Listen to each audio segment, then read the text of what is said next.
What's up, YouTube? Welcome to my channel. My name is Peg Promo. Here is where we discuss saving money, making money, and everything in between. Today's topic of discussion is trucking. Seems like everyone is interested in trucking. There's a lot of demand out there, especially being with COVID. As we know, things still got to get to where they got to go. There's a lot of money to be made in trucking, and everyone wants to know what to do. What does it take? How can you start? Can you start a trucking company without even having a CDL? What are your options? Well, absolutely you can. You don't need to be able to know how to drive a truck in order to own a trucking company. I mean, a lot of these people that are making, well over 6, 7 figures have probably never even drove a truck themselves. So it's all about knowing what to do, taking the proper steps, and scaling your business to making things successful. So right now, just like myself, we're starting from ground zero. We don't know everything in regards to it, and we may have heard something from a friend. We may know a little bit here and there, but we want to make sure we do everything the right way. So I'll be going step by step, letting you know the steps, what it takes to start this business, what you have to do, and I believe that you can do this yourself. I mean, I see people paying XYZ amount of dollars to other companies to set things up for them, which I'm not knocking that. I'm just saying that I think it's easy enough that you should be able to complete it yourself. Now, if you're like myself, you just went into Google, you looked up how to start a trucking business, there was tons of information out there. Some of it was a little bit conflicting, the wording can be a little bit off, but there is information out there. I didn't find anything that's as good as what I'm about to give you, but there were a few resources that came pretty close to letting you know, hitting the key points there. So I'll be going step by step as to what you need to do in order to obtain your authority, regardless of whether it's box trucks, hot shot, semis, whatever type of trucking you're trying to go into, dump truck, etc. For the most part, most of these fields can be quite lucrative. Now, another thing to bear in mind is that you may see a lot of these guys making all these big bucks. Trucking does fluctuate depending on the time of the year, the demand, the cost of fuel. You may have some months better than others. From my understanding, the fourth quarter is where it's at. Christmas, the presents are moving, holidays, etc. Things have to get a point A to point B. There's a lot of demand. But even right now, I think today, out of LA, there were loads going for like $6 a mile. $6 a mile. $6 a mile. Exactly. So there's definitely money to be made. So let's get things started. I mean, if you want to have a little piece of paper, something to jot this down, I'm also going to try to place this under the notes. Bear with me. I'm fairly new to this YouTube and thing, so I'll try to give all the information that I can. Like I said, there are some paid services here, but I'm spitting this game for free. Pay attention. It's easy. It's not that crazy. I see a lot of crazy information being shared on Facebook and everything else. So step one will be obtaining your business entity, because we're starting an actual business. So we have to either form an LLC, an S-Corp. I'm not a lawyer. I'm not an accountant. You choose what's best for you. Do a little research and Google it. So setting up the LLC, you're just going to Google how to get an LLC. For example, I'm in Massachusetts. It took me to the Secretary of State's website. There was a form I had to fill. There is going to be some language you may not understand. It's still going to be in English, but it's like management terms. Choose the designated XYZ. Just Google these terms or go to YouTube. I mean, you'll find videos to better explain anything you don't specifically understand.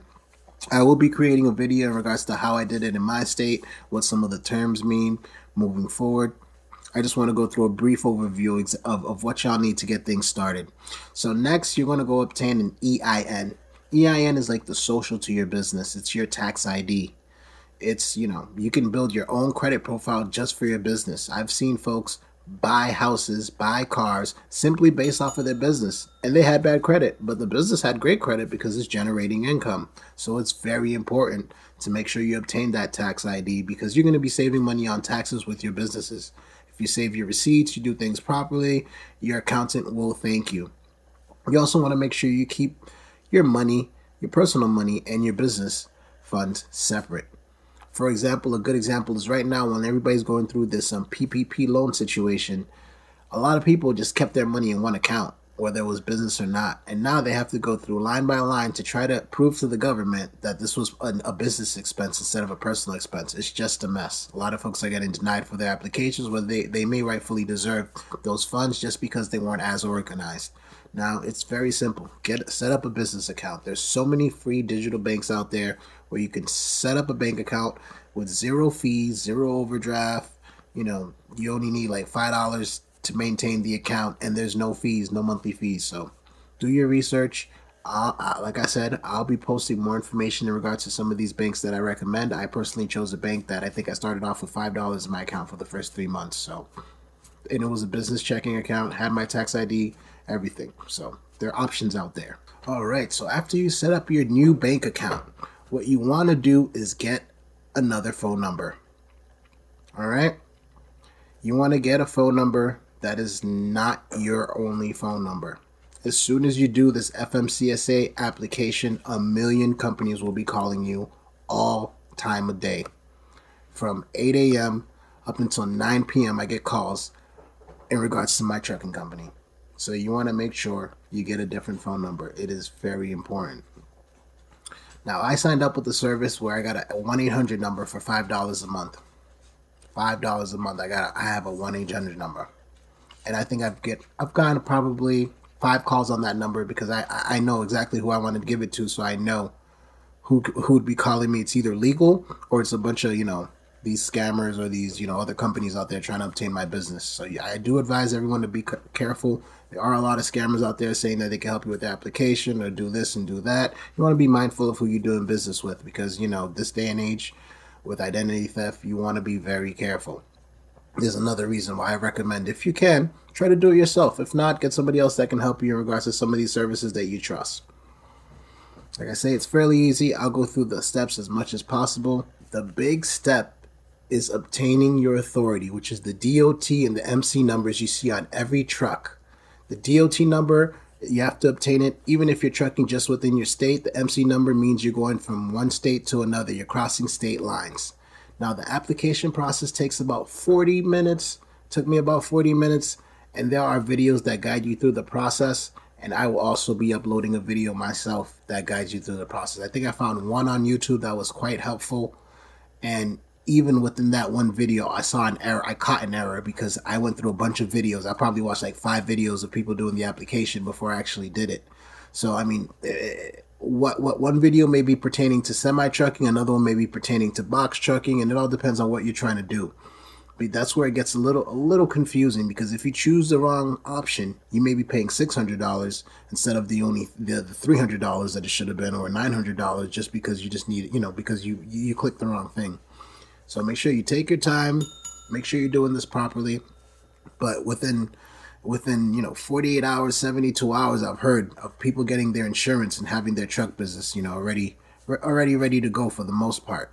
Now, there are other forms, for example, the BOC-3, which is a simple form. Just you have to assign someone that within every state that you travel would be a representing agent for you. So if they, you ever, have any legal issues or they want to contact you, they can reach out to that party, and that party will be able to get you the documents or, convey the message, etc. That's a pretty easy form. There's also the UCR, which is pretty much just a tax that you're going to pay that helps the motor registration enforcement from state to state. That's just to break it down in layman's terms. Now, depending on what you're driving, there may be additional forms. I will definitely approach them as they present themselves. But for the most part, these first 5 steps are the most things that you need just to get the ball on the road. Now, some advice with insurance, renting, buying, etc. From an insurance perspective, the best insurance, from what I've seen, is 3 by Berkshire Hathaway, Progressive, and I think it's Hartford or the Hartford Company.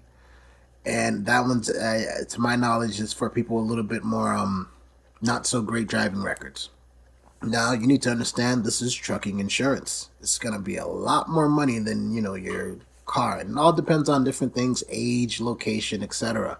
For example, I mean, back in the day, I used to be a little wild. The way I drove, I used to get tickets, a little speeding, racing, etc.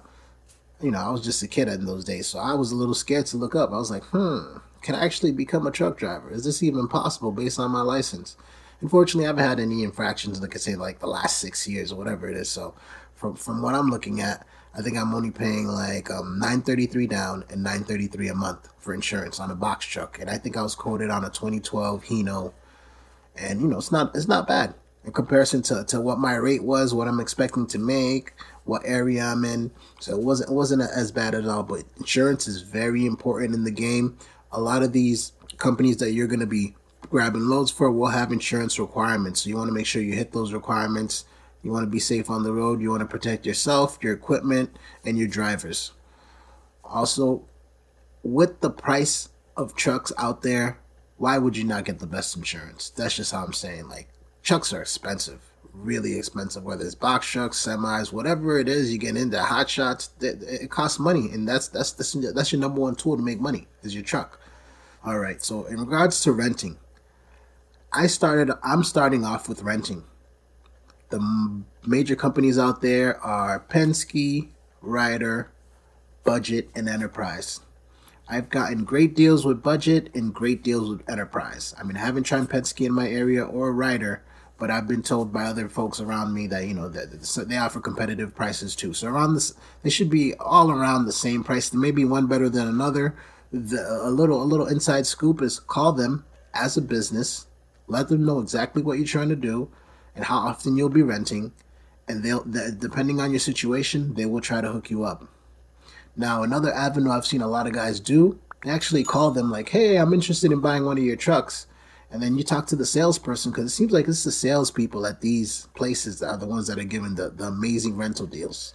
So that's just an inside scoop. I've noticed that within a few gentlemen. So I pretty much approached it the same way. And I was able to get a pretty sweet deal pertaining to I think I pay $450 a week, and my rate is about 10 cents a mile, which I can live with that.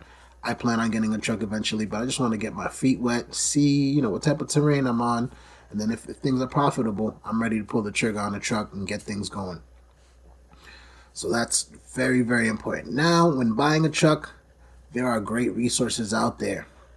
I've actually had a friend of mine, he purchased a truck online on the auction.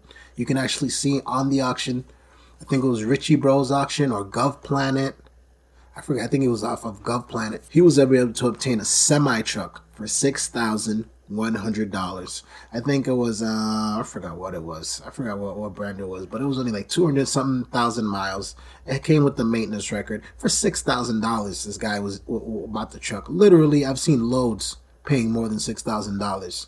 So it's like, hey, if you go on the run just for power, boom, you got a truck right then and there. Stick a driver in the truck. There you go. He doesn't even have his CDL, and he purchased the truck. So he's like, you know what? I'm going to buy the truck. He bought it in Florida.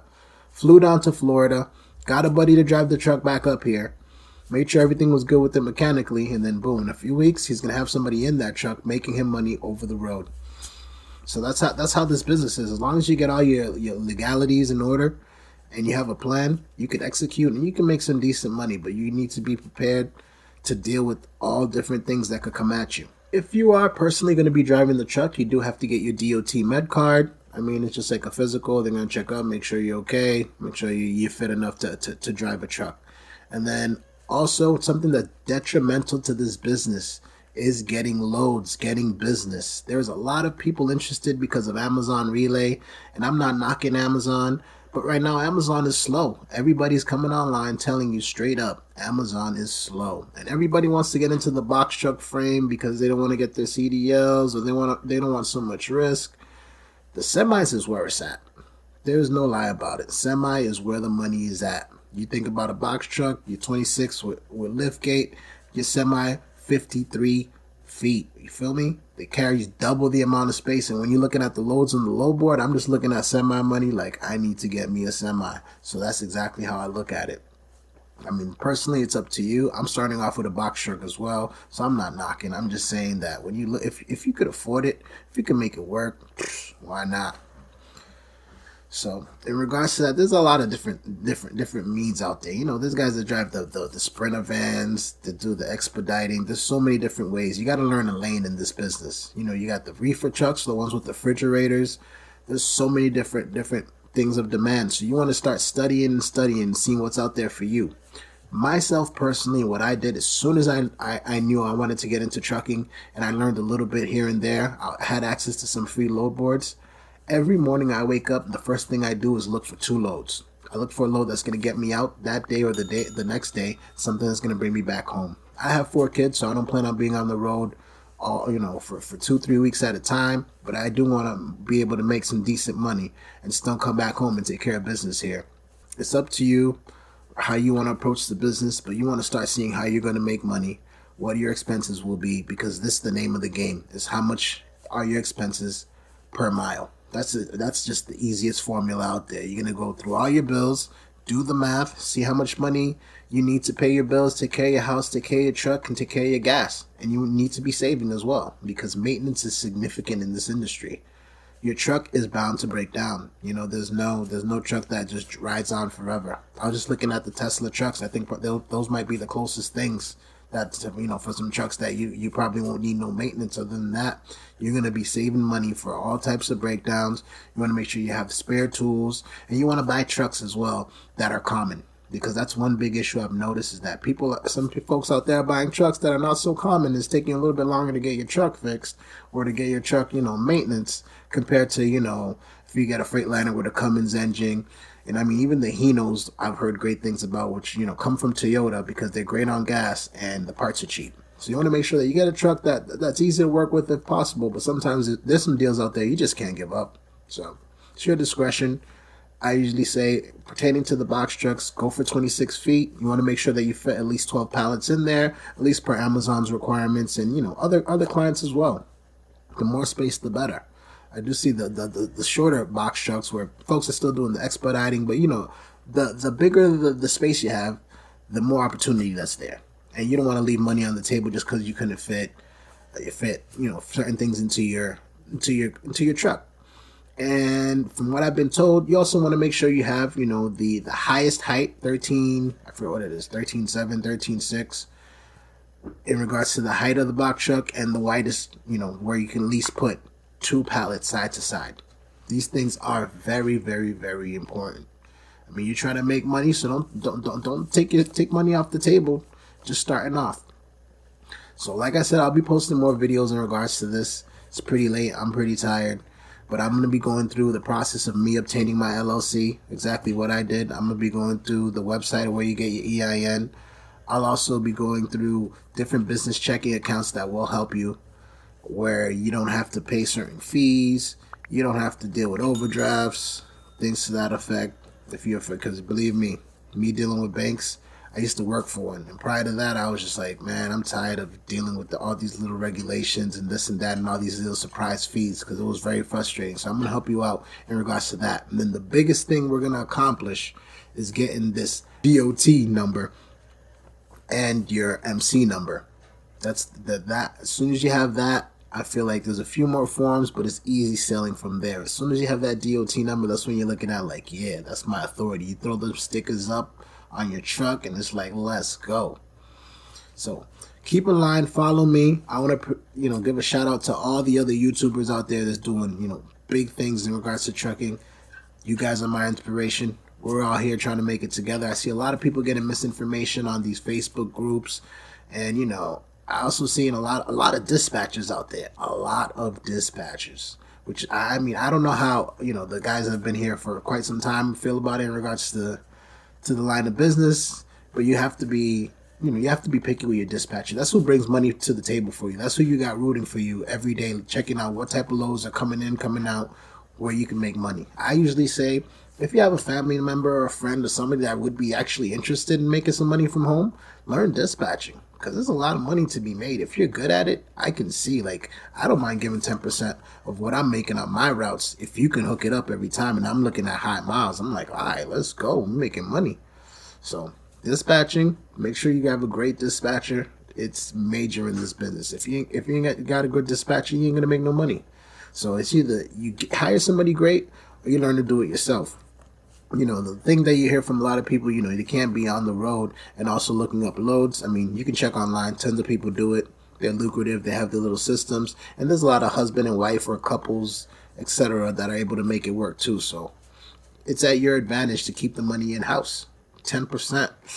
I mean, I don't mind paying, $1 out of $10 in regards to a fee, but if I can keep that dollar home, you already know how that goes. So it's been a pleasure. Make sure you stick to my channel.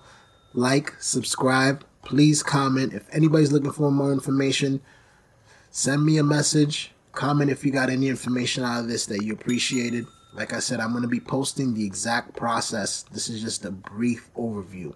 Thank you.